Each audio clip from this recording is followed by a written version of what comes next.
Assalamualaikum warahmatullahi wabarakatuh. Halo semua.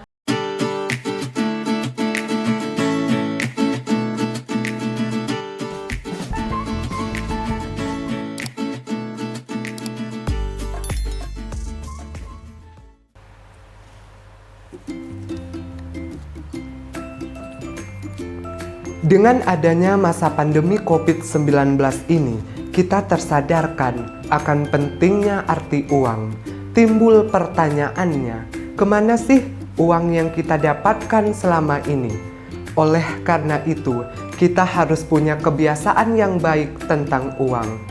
Dalam manajemen keuangan, ini dinamakan dengan good money habit. Apa itu good money habit? Good money habit adalah pondasi terpenting dalam mencapai kesejahteraan finansial.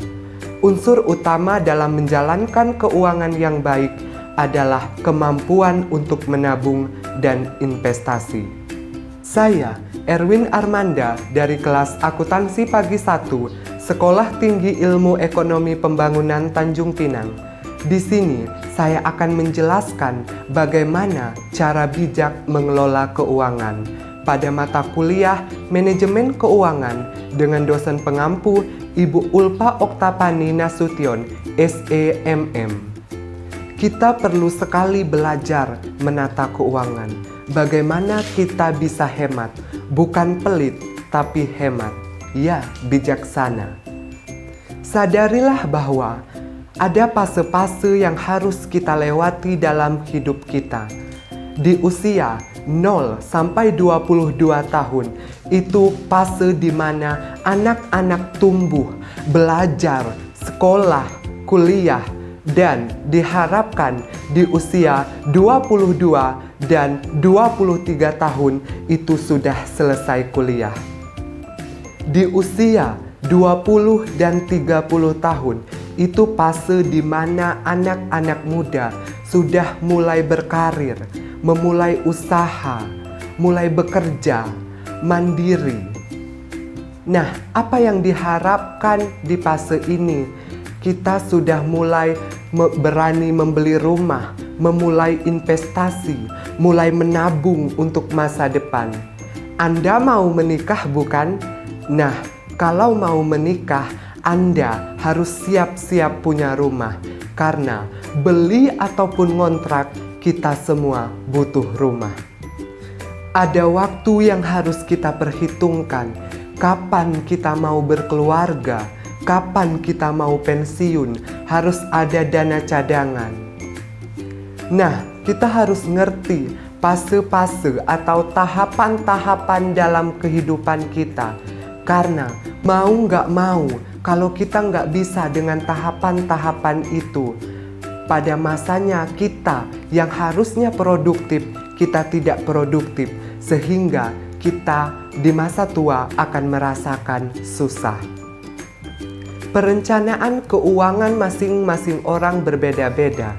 Kita bisa menetapkannya sendiri, tapi harus disertai dengan komitmen. Saya beri contoh, 40% itu untuk kebutuhan pokok, kebutuhan konsumsi. Contohnya, makan, minum, biaya kuliah, biaya listrik, biaya transportasi, biaya pulsa, dan lain sebagainya. 30% itu untuk biaya cicilan kredit Anda bagi Anda yang punya kredit. Contohnya, bayar cicilan rumah, bayar cicilan kendaraan, itu tidak boleh lebih dari 30% dari penghasilan Anda. 20% itu kita harus belajar untuk menabung dan berinvestasi. Selanjutnya, 10% tidak lupa untuk kita berinfak dan bersedekah. Karena sebagian dari rezeki kita pasti ada rezekinya orang lain. Kenaikan pendapatan kita bukan berarti menaikkan konsumtif kita. Artinya apa? Kita nggak akan bisa menikmati lebih kalau kenaikan pendapatan kita selalu diiringi dengan kenaikan gaya hidup kita. Ketika gaji naik, penghasilan bertambah, Jika kita selalu diiringi dengan naiknya gaya hidup kita, naiknya pengeluaran kita, maka kita nggak akan pernah ngerasa ada lebihnya, pas-pasan terus. Nah, bagaimana kita bijak dalam mengatur keuangan kita? Dengan cara kenaikan pendapatan jangan sama dengan kenaikan pengeluaran. Bagaimana cara membuat perencanaan keuangan? Anda bisa tuliskan di buku. Buat 2 bagian. Buat 2 tabel. 1 tabel kebutuhan pokok bulanan dan kebutuhan gaya hidup. Di bagian kebutuhan pokok bulanan, Anda bisa isikan kebutuhan makan, minum, biaya kuliah, biaya transportasi, biaya pulsa, dan lain sebagainya. Di bagian kebutuhan gaya hidup, apa yang biasanya Anda lakukan, Anda isi di situ. Yang kedua, pastikan Anda mengalokasikan uang. Berapa piutang yang harus Anda bayar setiap bulannya. Anda harus membayar cicilan-cicilan tersebut tepat pada waktunya, karena denda dan bunga akan menambah pengeluaran Anda. Yang ketiga, Anda harus mengalokasikan berapa dana atau uang yang harus Anda investasikan dan Anda tabung.